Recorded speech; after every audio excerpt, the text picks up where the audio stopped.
Hello welcome all of you. कैसे हैं आप सभी लोग। और ये कहानी एकदम ऑल होने वाली है और बहुत ही ज़्यादा मज़ेदार होने वाली है। अगर आप सभी को देखनी है तो मैं इस मानवा का नाम कमेंट सेक्शन में दे दूंगा आपको, और लिंक भी। क्योंकि इस कहानी में जो सीन होने वाले हैं ना, लिटरली यार, मतलब वो तो आपको यार देखनी चाहिए। वो इमेजेस मैं यूट्यूब पे सारा दिखा नहीं सकता, तो आपको देखनी चाहिए। तो चलिए कहानी की शुरुआत करते हैं। कहानी की शुरुआत में हमें दिखाया जाता है एक बिल्डिंग का सीन, जहाँ पे एक लड़का अपने बॉस से बोल रहा था, प्लीज़ बॉस, मेरे घर में कुछ फैमिली इमरजेंसी है जिसकी वजह से मुझे 2 दिन की छुट्टी तो चाहिए ही चाहिए। मैं जानता हूँ अभी हमारी ये चाहिए, मैं इस बात को कभी भी मिस नहीं कर सकता। और जब मैं वापस आऊँगा मैं सारा का सारा काम अपना कर दूंगा। प्लीज़ बॉस, प्लीज़ मेरे पे इतना सा एहसान कर दी। पर उसका बॉस उसकी बिल्कुल नहीं सुन रहा था, अपना टाइम पास ही कर रहा था अपने फ़ोन पे। और वो उसे बोलता है कि तुम भी जानते हो कि अभी अभी हमारी कंपनी में काफ़ी ज़्यादा काम आया और हमारी कंपनी में इतने एम्प्लॉयज़ भी नहीं है, उसके बाद भी तुम ऐसा करना चाहते हो। इस सर्कमस्टांस में तो मैं तुम्हें बिल्कुल भी छुट्टी नहीं दे सकता। और ये छुट्टियां सिर्फ और सिर्फ एकदम स्पेशल ओकेजन के लिए है, जैसे कि तुम्हारी शादी हो गई या फ्यूनरल हो गया। और इसके अलावा तो मैं कभी भी छुट्टी दे ही नहीं सकता अभी के टाइम पे। और उसका बॉस ये सब टाइम पास करते हुए बोल रहा होता है उसके फ़ोन पे, और वो उसके फ़ोन पे किसी की लाइव स्ट्रीम देख रहा होता है। तो समझ जाओ यार, सीन दिखा दूंगा थोड़ा बहुत आपको भी। और वो उसे रॉकेट पे रॉकेट सेंड करे जा रहा होता है। और इसी में वो लड़की भी उसे शुक्रिया कह रही होती है कि thank you so much for इतने सारे सुपर चैट आपको भेजने के लिए। सो यही हमारी कहानी का मेन कैरेक्टर है, मतलब बॉस नहीं, जो आदमी है जो काम कर रहा है वो हमारी कहानी का मेन कैरेक्टर है। उसका नाम है सन, ठीक है। सो वो अपने बॉस से बोल रहा था, प्लीज़ बॉस, मैं जानता हूँ पर मेरी मम्मी भी बहुत ज़्यादा बीमार है और मुझे उनकी देखभाल करने के लिए जाना ही पड़ेगा। प्लीज़ एक एक्सेप्शन बना दीजिए मेरे लिए, प्लीज़, मैं आपका हमेशा आभारी रहूँगा। पर वो बोलता है कि अभी तुम्हारे पापा जिंदा नहीं क्या, तो वो उनकी ख्याल रख लेंगे, तुम्हें जाने की क्या ज़रूरत है। और अगर वो जिंदा नहीं भी है तो तुम्हारे रिलेटिव्स तो होंगे कोई ना कोई, वो जाके उनका ख्याल रख लेगा। पर तुम यहाँ काम करो, और वैसे भी एक छोटी मोटी इलनेस ही तो है, इसमें छुट्टी लेने की क्या ज़रूरत है, अभी तो कुछ क्रिटिकल भी नहीं है इतना। और वो सब ऐसे ही तुक्के में बोल रहा होता है, और वो उसकी बिल्कुल नहीं सुन रहा था, अपने फ़ोन ही चला रहा होता है लाइव स्ट्रीम देखने के लिए। और ये बात सुन के हमारे मेन कैरेक्टर को बहुत ही ज़्यादा गुस्सा आ जाता है, क्योंकि वो उसकी बात पे इतना ध्यान भी नहीं दे रहा होता और एकदम बकवास की बात है उससे करे जा रहा होता है। और फिर उसका बॉस बोलता है कि तुम्हें अगर ऊंचाई पे पहुंचना है तो तुम्हें ऐसी छोटी मोटी सीढ़ियाँ का सेक्रीफाइस तो करना ही पड़ेगा। तुम्हें ओवर टाइम करना है, तुम्हारे पापा का फ्यूनरल हो चाहे कुछ भी हो, पर तुम्हें ओवर टाइम करना है और तुम तभी आगे बढ़ पाओगे अपनी लाइफ में। अगर मैं तुम सबको इतनी छोटी मोटी बातों पे छुट्टियां देने लगूंगा तो हमारी कंपनी कैसे चलेगी। मेरी कंपनी तो ऐसी बंद हो जाएगी। और वैसे भी हमारी मीडिया कंपनी में टाइम इज़ क्रूशियल, टाइम बहुत ही ज़्यादा इम्पोर्टेंट है, और जो भी टाइम की रिस्पेक्ट नहीं करता वो हमेशा हार जाता है। और तुम्हारे टाइम की वजह से हमारी कंपनी को जो लॉस होगा उसके लिए रिस्पॉन्सिबल कौन होगा। और मैं नहीं चाहता कि सिर्फ एक बंदे की वजह से हमारी पूरी कंपनी पे सफ़र हो। और फिर सन बोलता है कि प्लीज़ बॉस, मेरे को बस 2 दिन की छुट्टी दे दीजिए, मैं वहाँ पे हॉस्पिटल में भी वहाँ से सारा काम कर लूँगा वर्क फ्रॉम होम, प्लीज़। फिर उसका बॉस बोलता है अगर तुम्हें अपनी मम्मी पापा की इतनी ज़्यादा फिक्र है तो तुम हमारी कंपनी छोड़ के ही निकल जाओ, हमें अभी तुम्हारी कोई ज़रूरत नहीं है। जाओ अपना फाइनेंस हमारी कंपनी के साथ सेटल कर लो और यहाँ से निकल जाओ, और फिर जितना चाहे उतना टाइम अपने मम्मी पापा के साथ गुजारो। और वैसे भी मैं तुम्हें बता दूं, तुम वैसे भी एक 3rd ग्रेड की यूनिवर्सिटी के साथ तो ग्रेजुएट हो, जिसकी वजह से भी तुम्हें हमारी कंपनी में इतनी मुश्किल से जॉब मिली है, क्योंकि हमारी कंपनी को एकदम अर्जेंट नीड थी, इसलिए तो तुम आ गए, वरना तो तुम्हारी औकात भी नहीं यहाँ तक पहुँचने की। तो तुम हमारा शुक्र मनाओ कि तुम यहाँ पे काम कर रहे हो, वरना तुम्हें यहाँ पे काम करने के लिए भी नहीं मिलता। और तुम्हें इतनी अच्छी अपॉर्चुनिटी मिली हमारी कंपनी के साथ काम करने की, तो इस छोटे मोटे मैटर के चक्कर में तुम हमारी कंपनी के साथ नाता मत तोड़ो, समझे ना, इसी में तुम्हारी भलाई है। और इस अगर तुमने हमारी कंपनी से नाता तोड़ दिया, हमारी कंपनी छोड़ी, तो तुम्हें और कोई भी कंपनी लेगी नहीं, वैसे भी आज के ज़माने में, क्योंकि तुम एक 3rd ग्रेड यूनिवर्सिटी से तो पढ़े हुए हो। और अगर तुम्हें तब भी छोड़ना है तो तुम यहाँ से अच्छे से निकल सकते हो, समझे। और अभी यहाँ से निकल जाओ मेरी नज़रों के सामने। और फिर वो वहाँ से निकल जाता है और आराम से बीड़ी फूक ही रहा होता है कि उतने में उसके डैड का कॉल आता है और उसके डैड उससे बोल रहे थे कि सन, क्या तुम्हारे पास टाइम है वापस आने का? तुम कब वापस आ रहे हो? और ये सब उसका डैड उससे कह ही रहा था कि उसके पीछे से उसकी एक नर्स उससे बात कर रही है, मिस्टर हैंग, आपने अभी तक अपनी वाइफ के पूरे मेडिकल्स बिल नहीं भरे हैं, आप इसे कब तक भरेंगे? तो फिर बोलते कि प्लीज़ आज मैं इसे लाना भूल गया, प्लीज़ मैं इसे थोड़ी देर में भर ही देता हूँ। तो नर्स बोलती कि ये आप बहुत दिनों से बोल रहे हैं, आप जल्द से जल्द इसे भरिए वरना आपकी वाइफ का इलाज शुरू नहीं होगा, मतलब ऑपरेशन शुरू नहीं होगा। और अगर आप ये जल्द से जल्द नहीं भरते हैं तो मुझे आपके वाइफ को वार्ड से निकालना पड़ेगा। फिर वो मिस्टर हैंग बोलता है कि हाँ हाँ मैं समझ गया, मैं अभी भर देता हूँ जल्द से जल्द। फिर उसका डैड उससे बोलता है कि सॉरी बेटा, तुम क्या बोल रहे थे, मैं सुन नहीं पाया, क्या तुम दोबारा बोल सकते हो? तो फिर सन उससे बोलता है कि डैड मैं वहाँ कुछ दिनों में आ रहा हूँ, आई कैन, मतलब मैं वहाँ के सारे मेडिकल बिल भी भर दूंगा, मेरे पास काफ़ी पैसा जमा हो चुका है अभी यहाँ रह के। तो फिर उसका डैड उससे बोलता है कि सन तुम्हें यहाँ की चिंता करने की कोई भी ज़रूरत नहीं है, यहाँ के सारे बिल्स मैं भर दूंगा, वैसे भी मैंने अपने रिलेटिव्स और अपने फ्रेंड से पैसा उधार पे ले लिया है, और तुम्हारी मॉम का हेल्थ इंश्योरेंस भी है जो कि सब कुछ कवर कर ही देगा। पर सन उनसे बोलता है कि नहीं डैड, आपको उनसे पैसे लेने की क्या ज़रूरत थी, आप जानते ही हो कितने हरामी लोग हैं, आपको उनसे पैसे लेने की कोई भी ज़रूरत नहीं है, उनसे पैसा मत लो और मैं यहाँ पे हैंडल कर लूँगा, वैसे भी मेरे पास कुछ पैसा जमा हो चुका है। और उसके डैड उससे बोलते कि तुम अभी अभी तो ग्रेजुएट हुए, और वैसे भी सांग सिटी में लिविंग ऑफ कॉस्ट तो कितनी ज़्यादा हाई है, तो तुम्हारे पास क्या ही पैसे बचते होंगे, तुम्हें इतना सफ़र करने की कोई ज़रूरत नहीं है, आराम से अपने ऊपर कोई भी लोन वगैरह मत लेना, और अगर तुम यहाँ वापस नहीं भी आ सकते तब भी कोई बात नहीं है, मैं हूँ यहाँ पे अब तुम्हारी मॉम का ध्यान रखने के लिए। पर उतने में सन बोलता है कि नहीं नहीं डैड, मेरे को यहाँ पे काम करते हुए 1.5 साल हो चुका है, और वैसे भी मैंने अभी तक मेरी सैलरी 5,000 रुपीज़ है, और उसके हिसाब से मैंने अराउंड 50,000 रुपीज़ तो सेविंग्स कर ही लिए यहाँ पे, और वैसे भी मैं यहाँ काम कर करके काफ़ी पैसा बना रहा हूँ, क्योंकि मैं 10 युआनी एक दिन का खर्च करता हूँ, जिससे कि मेरा काफ़ी पैसा बच जाता है, और उसके अलावा भी मैं वीडियो एडिटिंग वगैरह करके कुछ हज़ार युआन तो कमा ही लेता हूँ, और 50,000 युआन तो काफ़ी होने चाहिए मेरी मम्मी का मेडिकल एक्सपेंस कवर करने के लिए, है ना? और फिर इसी के साथ फ़ोन रख दिया जाता है, और उसके बाद सन सोच रहा होता है कि आज तक मैं 20 साल से भी ज़्यादा जी चुका हूँ, पर आज तक मैं कभी भी अपने एंसेस्ट्रल वैल्यूज़ के अगेंस्ट नहीं गया, पर आज मुझे लगता है कि जॉब अपॉर्चुनिटीज तो आती रहेगी, पर पेरेंट्स कभी वापस नहीं आएंगे, तो इसलिए वो डिसाइड करता है कि वो अब ये जॉब छोड़ देगा, इस अनह्यूमन कंपनी में, मतलब ऐसी यूजलेस कंपनी में काम करके कोई फ़ायदा नहीं, और इसलिए वो जॉब छोड़ने की सोच लेता है। सो इसी के बाद वो एक कमरे में जाता है एचआर के, और वहाँ पे रिज़ाइन करके वापस आ जाता है, और फिर वो बाहर आते ही बोलता है कि अब मैं ऑफिशियली अनएम्प्लॉयड हूँ, और वैसे भी आजकल जॉब मार्केट में जॉब्स है नहीं, और हमारी इकोनॉमी भी गिरती जा रही है, पर उसके बाद भी मैंने अपनी जॉब छोड़ने का डेयर लिया है, मैं इतना रेकलेस कैसे हो सकता हूँ? पर उसी के बाद उसके सामने एक विंडो स्क्रीन ओपन होती है जिसमें लिखा होता है कि ultimate freedom system has been activated, क्योंकि होस्ट ने इतना बड़ा डिसीजन लिया है अपनी जॉब छोड़ के, तो इसलिए उन्हें रिवॉर्ड के तौर पे 88,888 युआन गिफ्ट में मिल रहा है, जो कि अप्रॉक्स होता है 12.2 के डॉलर्स। Oh my goodness.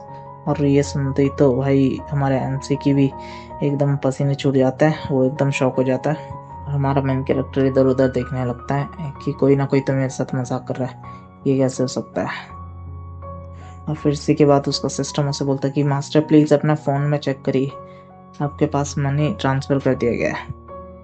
और फिर वो जैसे ही अपना फ़ोन निकाल के चेक करता है तो उसके फ़ोन में मैसेज आया होता है कि आपके सेविंग्स अकाउंट में 88,888 युआन और एडिट करे जा चुके हैं, और आपका बैलेंस है 1,38,888.8 युआन।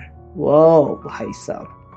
फिर वो सोचता है कि नहीं ये सच नहीं हो सकता, ये पक्का कोई ना कोई स्कैम है, मैं ऐसे स्कैम के चक्कर में नहीं फंस सकता। फिर वो एक और बार अपना देखता है, और देखते कि उसका अकाउंट नंबर वगैरह सब कुछ सही है कि नहीं, तो वो देखता है और वो पागल ही हो जाता है, ये तो मेरा ही नंबर है, पर ये कैसे हो सकता है, इतना पैसा मेरे अकाउंट में कहाँ से आ गया?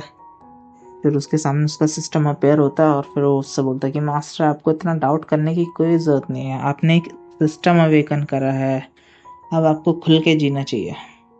फिर वो कहता है कि जबकि मैं ये अपनी आंखों से देख रहा हूँ, पर तब भी इस पे यकीन करना कितना ज़्यादा मुश्किल है कि मेरे अकाउंट में इतना सारा पैसा है और मैंने अभी अभी एक सिस्टम अवेकन करा है जिसका नाम है अल्टीमेट फ्रीडम सिस्टम फ्रीडम। पता नहीं क्या यार, क्या नाम बदल रहे हैं बार बार सिस्टम का।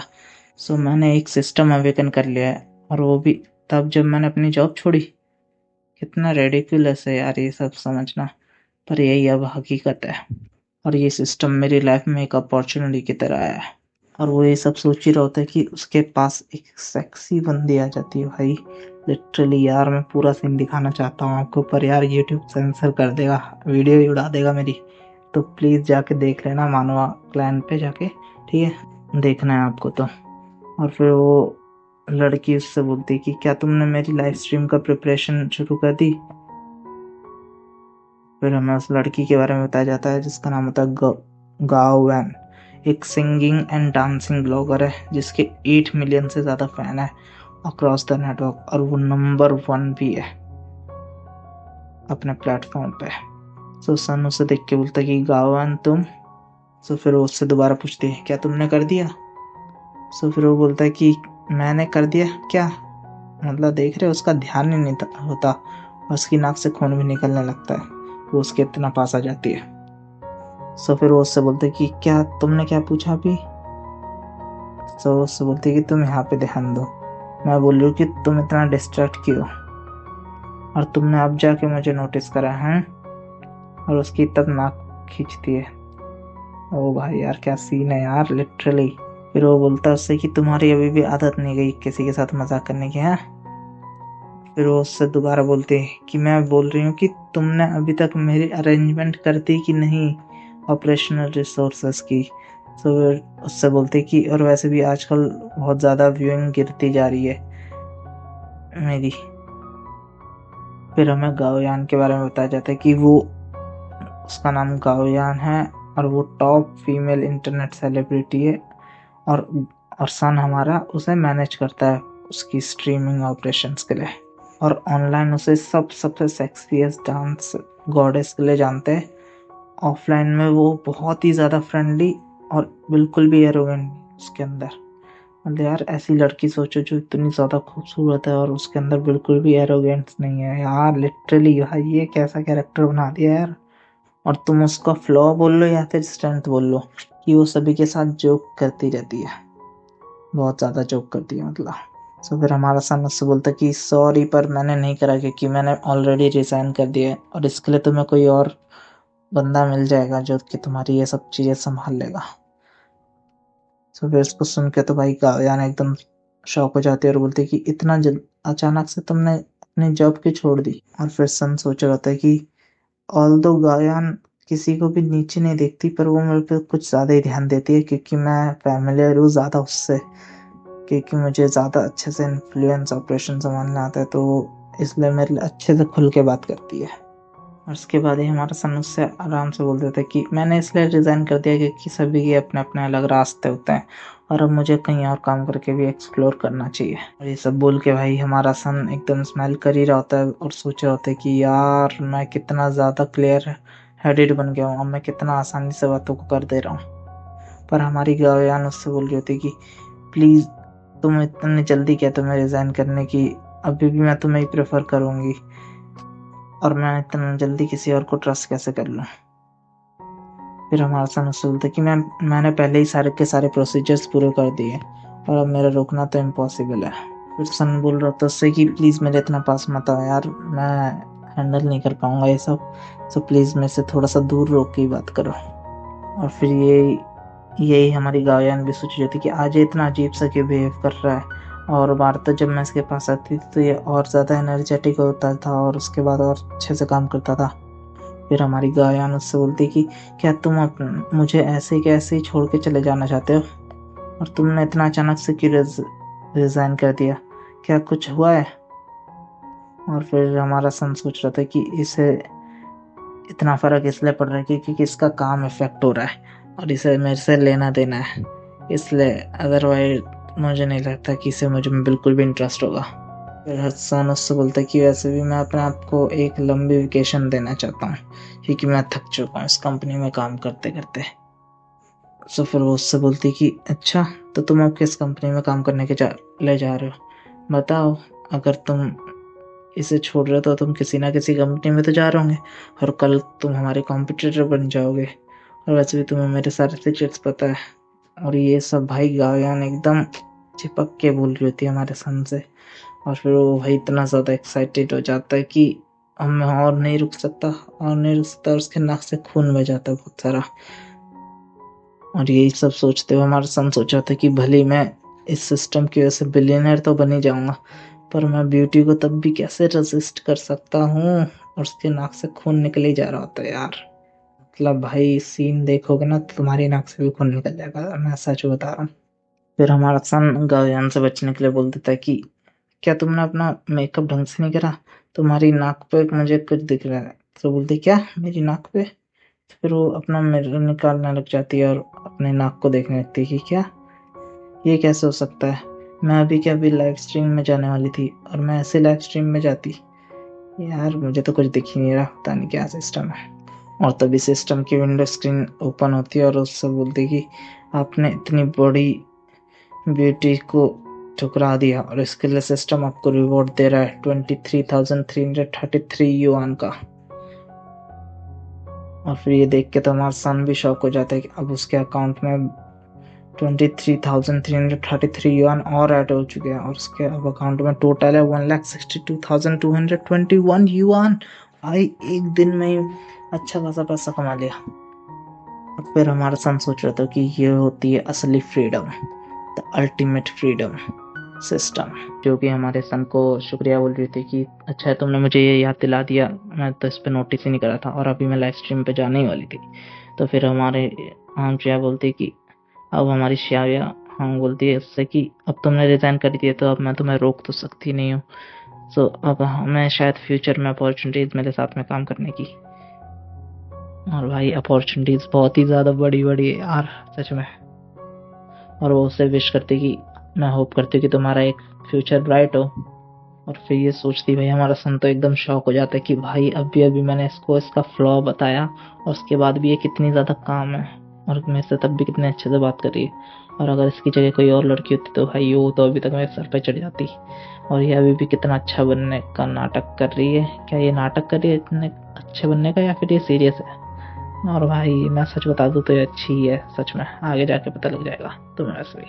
और फिर हमारी गायन बोलती कि हम वैसे भी अच्छे खासे कलीग रह चुके हैं, और अब तुम मुझे छोड़ के जा रहे हो तो, और तुमने मुझे काफ़ी टाइम तक मैनेज भी करा है, तो इसलिए आज रात में तुम्हें ट्रीट दूंगी, तुम्हारा फेयरवेल डिनर। तो फिर और अगर तुम्हें तब भी जॉब ढूंढने में कोई भी अगर दिक्कत आए तो तुम मेरे से बात कर लेना, वैसे भी मेरी इंडस्ट्री में काफ़ी बॉसेस के साथ अच्छी खासी बातचीत है, और वैसे भी तुम्हारी स्किल्स तो काफ़ी ज़्यादा अच्छी है, तो तुम्हें ज़्यादा स्ट्रगल तो करना नहीं पड़ेगा अपॉर्चुनिटीज फाइंड करने के लिए। और हमारे सन के भाई तो हमारे सन के दिमाग में तो एकदम उल्टी पुल्टी चीज़ें चल रही होती है। वो सोच रहा था कि भाई इसे मेरी लो एजुकेशन के बारे में पता ही है, लो एजुकेशन के बारे में पता ही है, तो ये मेरा मजाक उड़ा रही पक्का। पर वो इसके बारे में ज़्यादा ध्यान नहीं देता। तो फिर वो उससे बोलता कि तुम्हें पार्टी नहीं देनी चाहिए, बल्कि वो मैं हूँ जिसे तुम्हें पार्टी देनी चाहिए।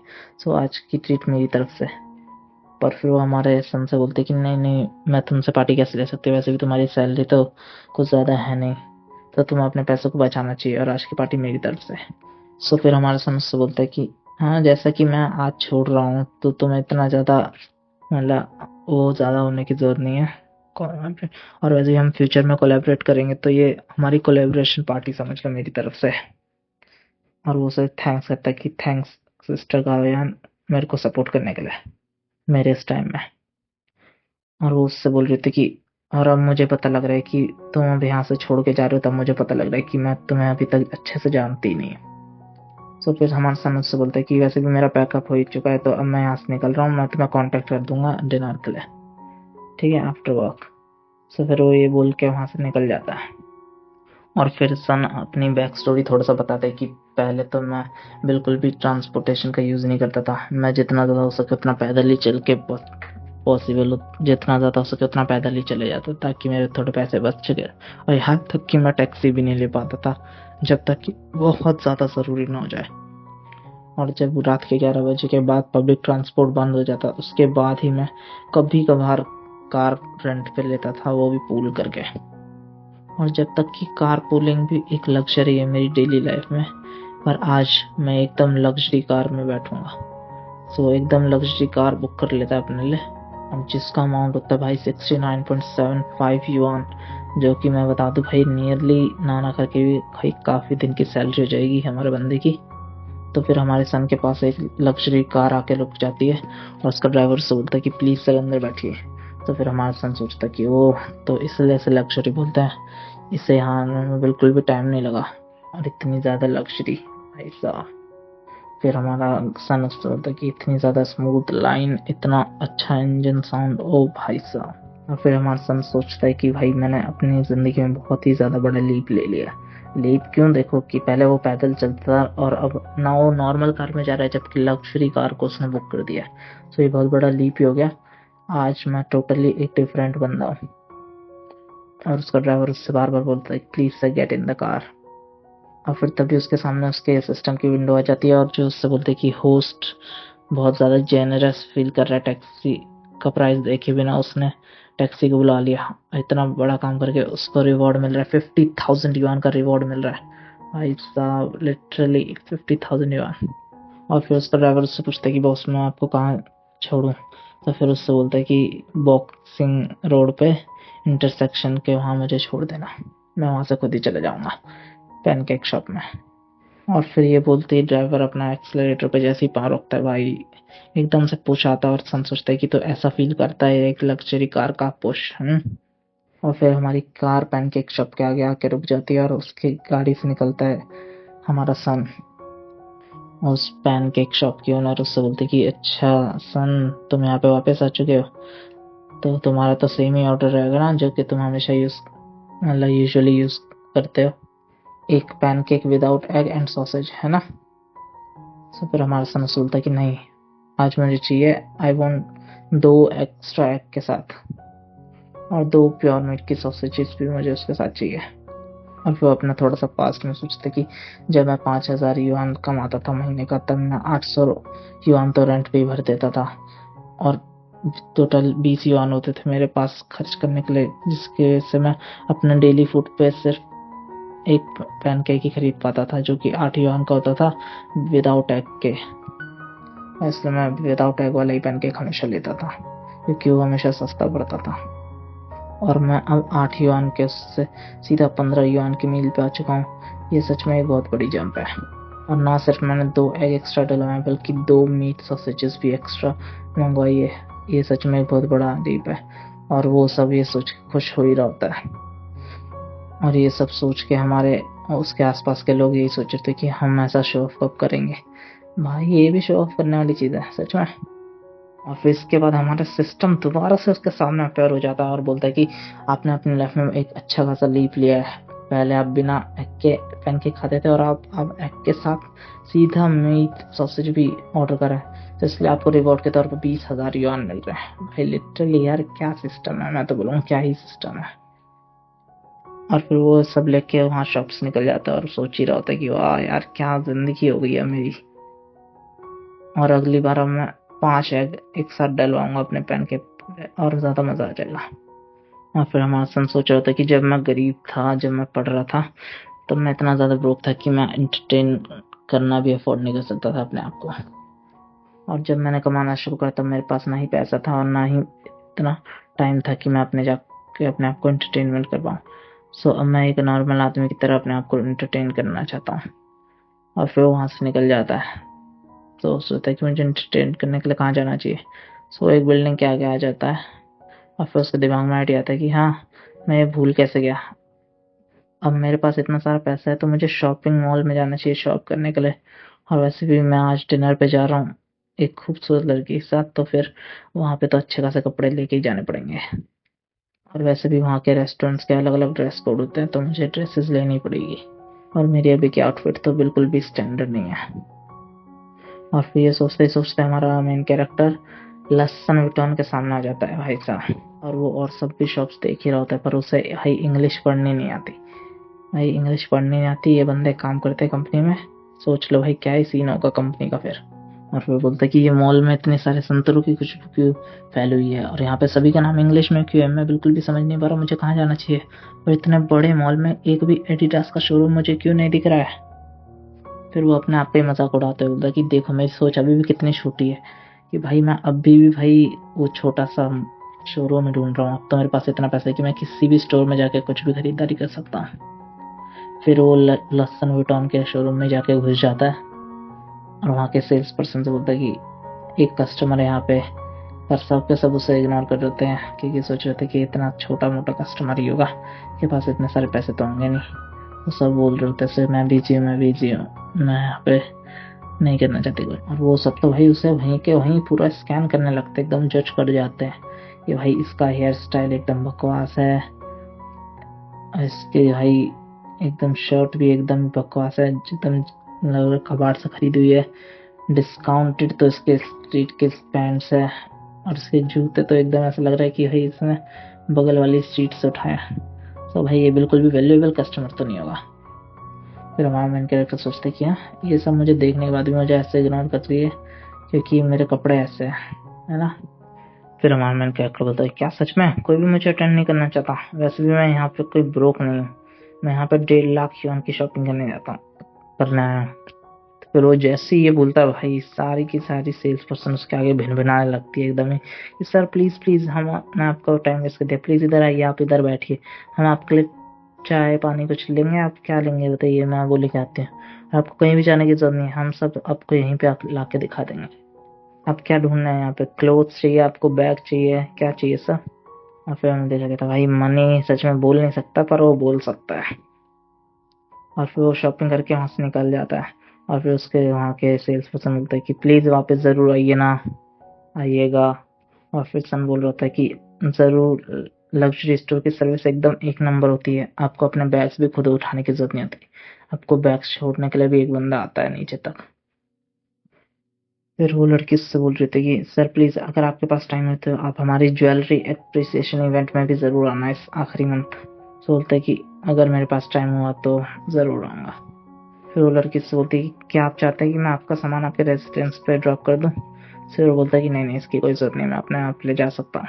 फिर वो उससे बैग ले लेता है और वहां से निकल जाता है। फिर वो अपना सामान लेके जा ही रहा होता है कि भाई उसके बगल से काफी लड़कियां गुजर रही होती है, और वो बोलती है कि क्या वो सच में एलवी के शोरूम में है ना, देखो वो वहां से कितनी सारी शॉपिंग करके आ रहा है, और ये सच में बहुत ही ज्यादा एक्सपेंसिव होती है, मैं तो वहाँ की एक भी चीज खरीदने के काबिल नहीं हूँ, और उसे देखो वो इतनी सारी चीजें लेके जा रहा है।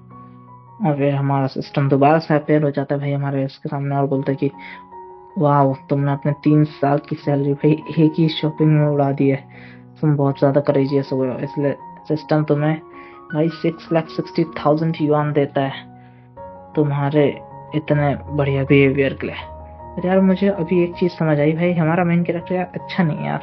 यार उसकी मम्मी अस्पताल में पहले तो उसके लिए छुट्टी लेना चाहता था, और अब हमें पता लग रहा है कि भाई वो जैसी पैसा आया देख रहे हो कैसे सिर्फ शॉपिंग वगैरह इन सब पे ही उड़ाने लग रहा है, और वो तो भूल गया उसकी मम्मी बीमार भी है।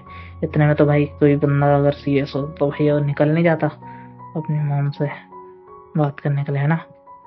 तो यार मुझे तो यार मेन कैरेक्टर कुछ ज्यादा अच्छा नहीं लगा, तो यार स्टोरी काफी ज्यादा इंटरेस्टिंग है तो बने रहना। तो फिर मेन कैरेक्टर बोलता है कि मुझे थोड़ा और मेहनत करने की जरूरत है एक मिलियनर बनने के लिए, मुझे बस थोड़े से पैसों की कमी है। भाई तुझे मेहनत करना ही कहाँ पड़ रहा है हरामखोर, तो नहीं बोलूंगा मैं।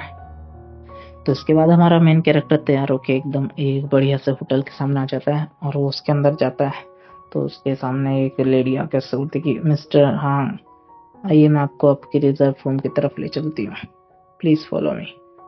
तो फिर हमारा मेन कैरेक्टर सोच रहा था कि मैं यहाँ पे कुछ ज्यादा ही जल्दी आ गया मुझे लग रहा है। तो फिर वो उससे बोलती कि वीआईपी रूम हमारे लिए सेपरेट एरिया में होता है, तो प्लीज आप वहाँ पे चलिए, और आप तब तक हमारे यहाँ का डेजर्ट वगैरह ट्राई करिए, और अपने फ्रेंड्स का वेट कर सकते हैं आप वहाँ पे।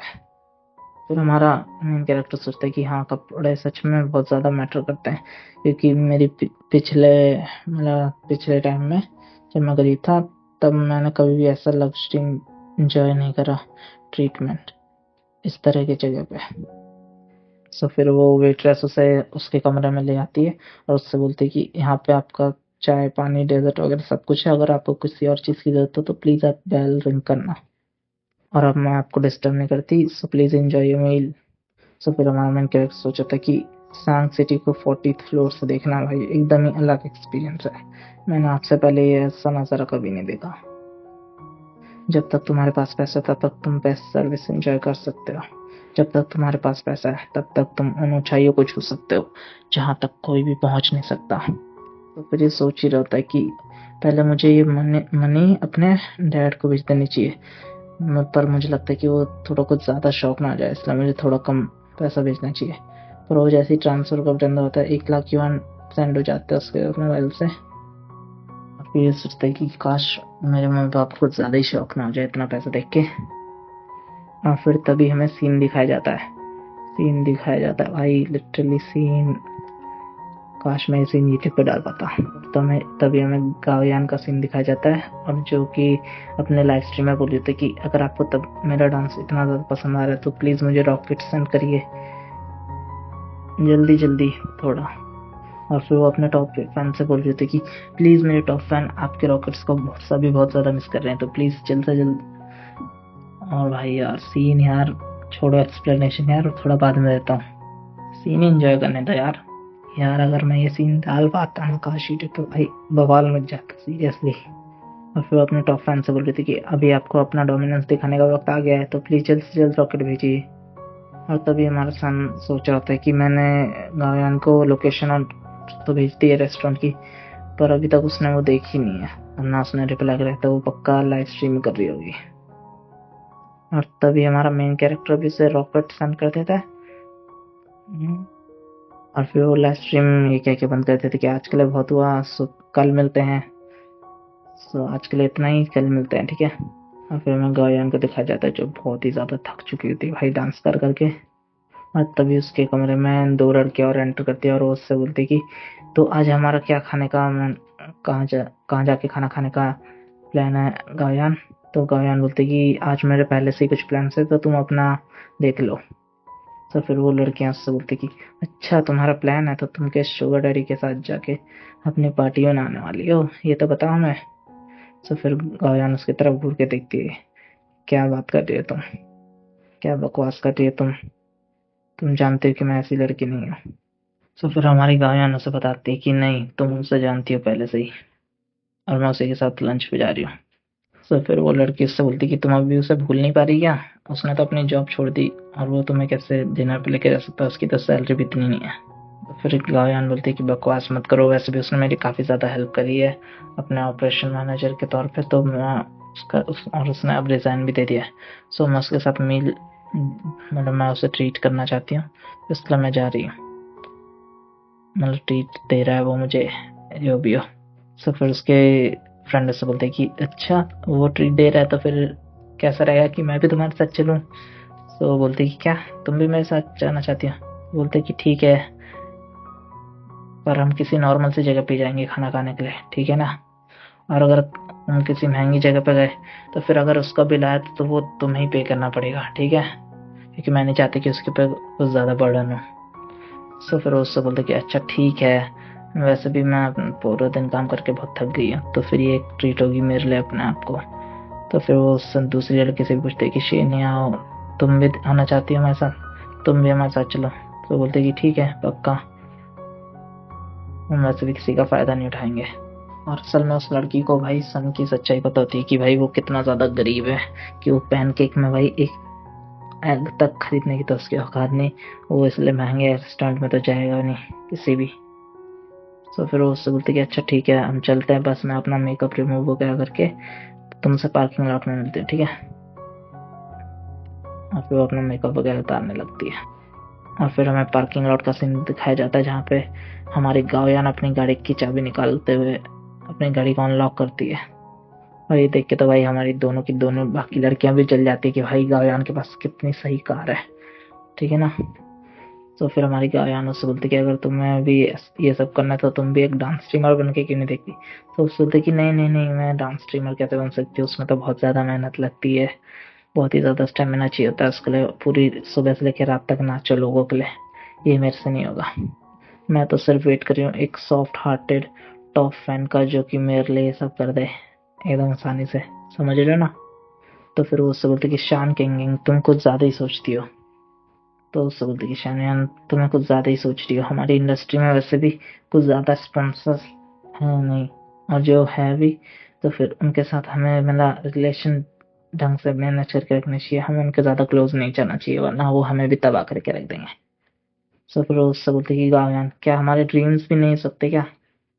तो फिर बोलते कि अच्छा अच्छा ठीक है, तुम्हारे ड्रीम्स होने चाहिए तो सोचते रहो और आराम से सपने देखते रहो। और फिर हमारी तीसरी लड़की से बोलती कि अच्छा तो तुम क्या सोचते हो कि गायन ने ये गाड़ी क्या अपने से खरीदी है, मुझे तो लगता है वो भी किसी के साथ मतलब सिलेक्ट हुई है ताकि उसे टॉप 1 रैंकिंग में आ सके। तो फिर बाकी लड़के बोलते अच्छा ये सब छोड़ो, हम कहाँ जा रहे हैं वैसे खाना खाने के लिए।